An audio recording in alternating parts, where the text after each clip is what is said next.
Hi, everyone. My name is Scott Elmore. I'm a graduate student at Mississippi State University.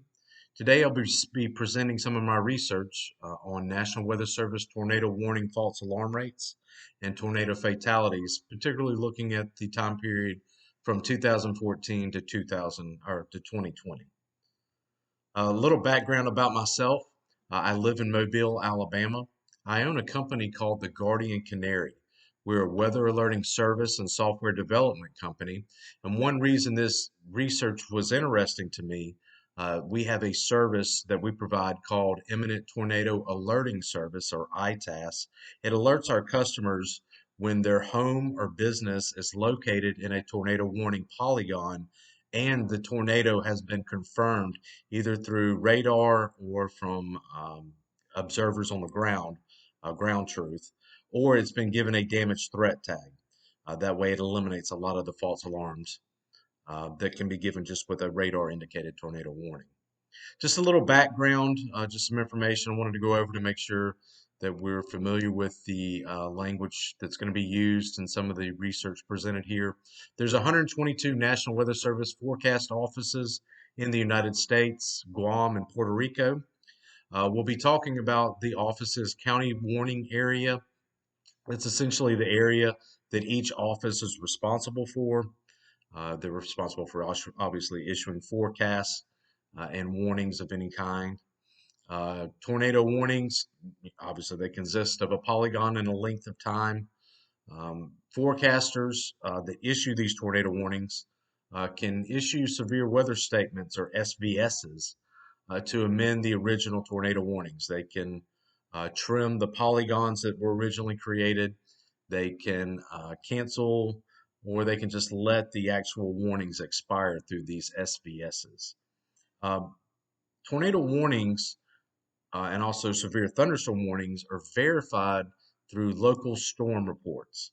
So for a tornado warning to be verified, it must have a LSR saying that someone saw the tornado or talking about the damage that was created by the tornado as it passed through town or whatever to create the damage. Sometimes that damage has to be verified through National Weather Service personnel, but that's how tornado warnings are verified. It's through the LSRs.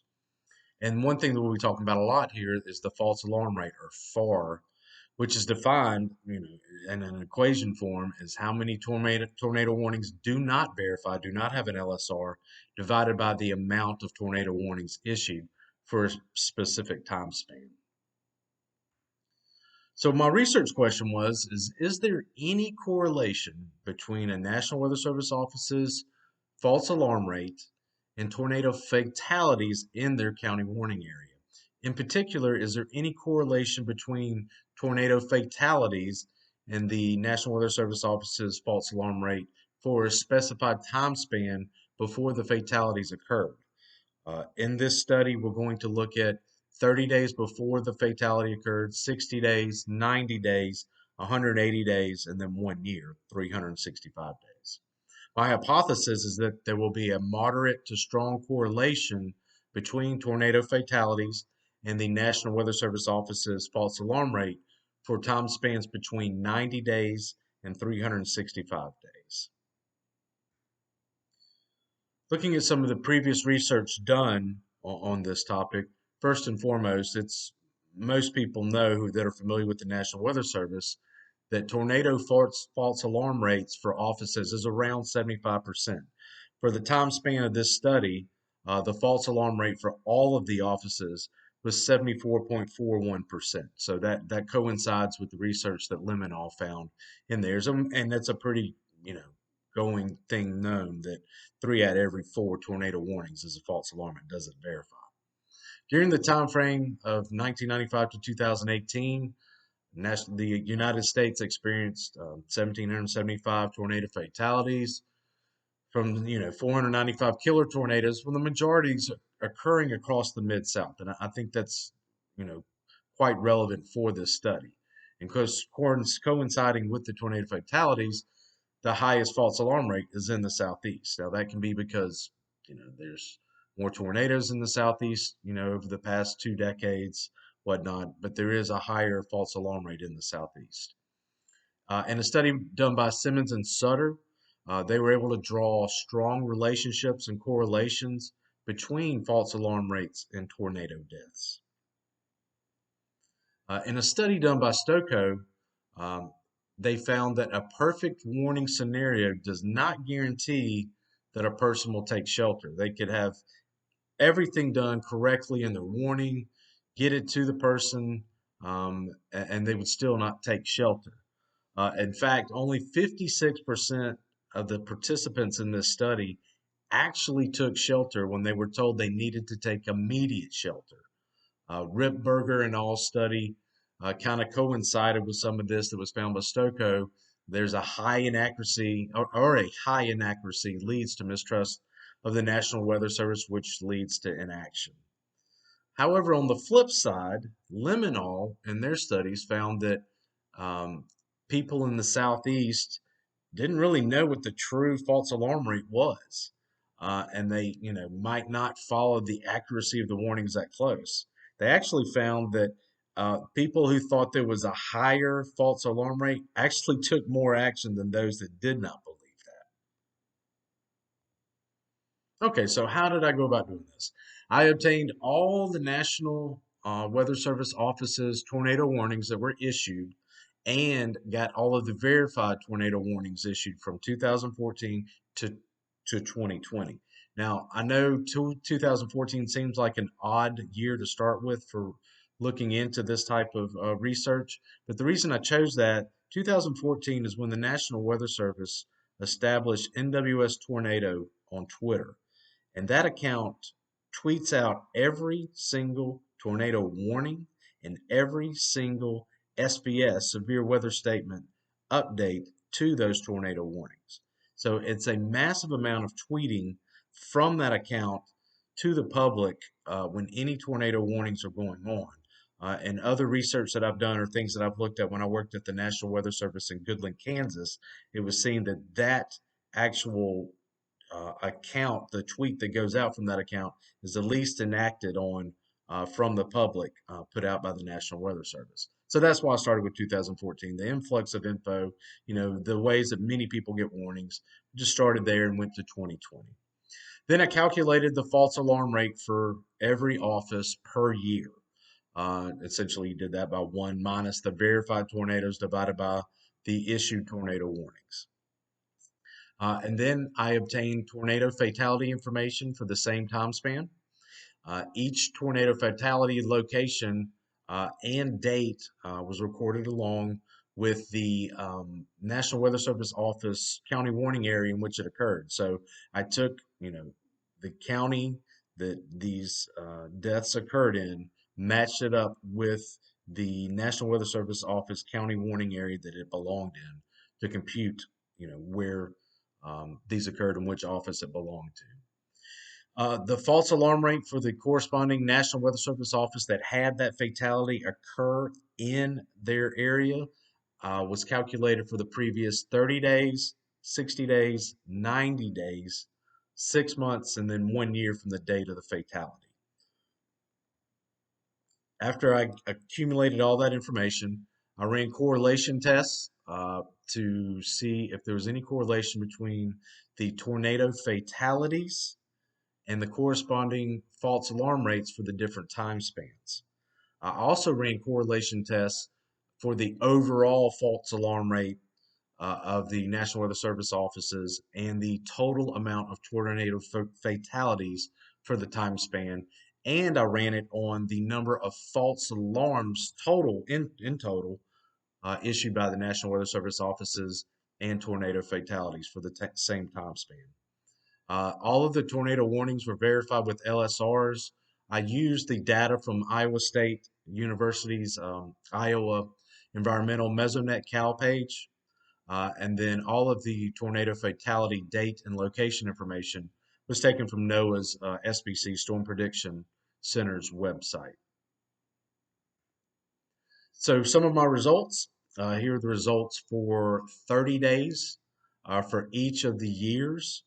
Um, as you can see, the strongest correlation was seen for the year of 2014, which was not terribly strong. There was happened to be a negative correlation in 2016 that was zero point 0.4. But overall, it was a 0.12, which is not much of a correlation, if any at all. It's almost noise. Looking at 60 days, essentially the same type of thing. You saw some correlation in the 2014 year, negative correlation of 0.43 in 2016. Just not a very strong correlation in any of these years. And overall, it was a zero point 0.2, so not much of a correlation.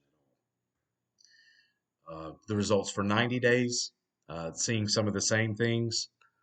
2014 still had a strong correlation, or say strong, a moderate correlation of 0.48. 2016 continued to show a negative correlation of 0.43, and overall correlation was 0.15, hardly any correlation at all. Same thing as far as the results for 180 days. Um, Correlation was strongest in 2014, and overall it was a 0.12. And then the results looking at it for the entire year for um, these years as far as the tornado fatalities and the FAR for the time period, um, essentially noise. If you look at the overall 0.075, that's less than zero point 0.1. So really no correlation being able to be drawn from the deaths and then looking at the false alarm rate for the entire year for the offices where the deaths the strongest correlation seen was looking at the correlation between tornado fatalities and the number of false alarms between all of the offices for the time period.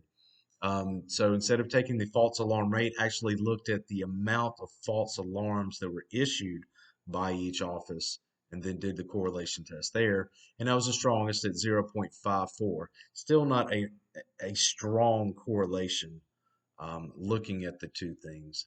And then the correlation between all tornado fatalities and false alarm rates for all offices from 2014 to 2020 was pretty much noise. Again, it's 0.01, well below 0.1. There was no correlation that could be drawn there. Just some interesting results that I found as I was looking at the false alarm rates and the tornado fatalities and drawing correlations. There was it seemed to really stick out is the National Weather Service offices in Louisiana. If you look at the Slidell office, the Lake Charles office, and the Shreveport offices, all of them were above the average false alarm rate for the time period. And they also, all three ranked in the top 5 in number of false alarms issued, especially Slidell, 500 false alarms issued from 2014 to 2020. Um, I also put in there the years that within the time span that they had a fatality. So if you look at Shreveport there, Shreveport had at least one fatality in 5 of the 7 years of this study. Uh, don't know what you know you could take it for what it is. Obviously, there's something going on there. It could be because of landfalling hurricanes or tropical systems. The tornado warnings issued there are very hard to verify during a tropical landfalling tropical system. Could be a lack of radar coverage in certain areas where they have to overwarn to make sure that they capture all tornadoes. I don't know. It's just something that was very interesting. I thought I would include it with my research. So in my conclusions, correlations are very weak, if any, in the short-term and long-term time spans of false alarm rates and tornado fatalities.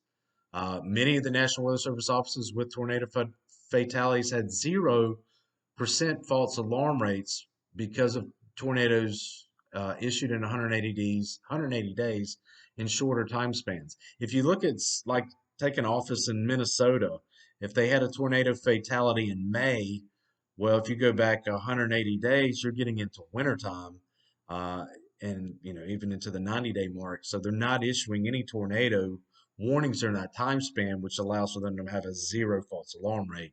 So that was kind of a flaw in my research. Um, Need to include non-tornado fatality offices in the short-term false alarm rates, just to get a better correlation in there, get a better test with a larger sample size. And also, the number of false alarms may be a better gauge of correlation to tornado fatalities than the actual false alarm rates, as I showed with having the strongest correlation of anything that I tested being between false alarms and the actual tornado fatalities in the time span being the strongest correlation, even though it wasn't strong, it was a stronger correlation using false alarms under this false alarm rate. These are my references that I have for my study. If you have any questions or comments, please reply to the posting. I'd love to hear from you guys. Thanks.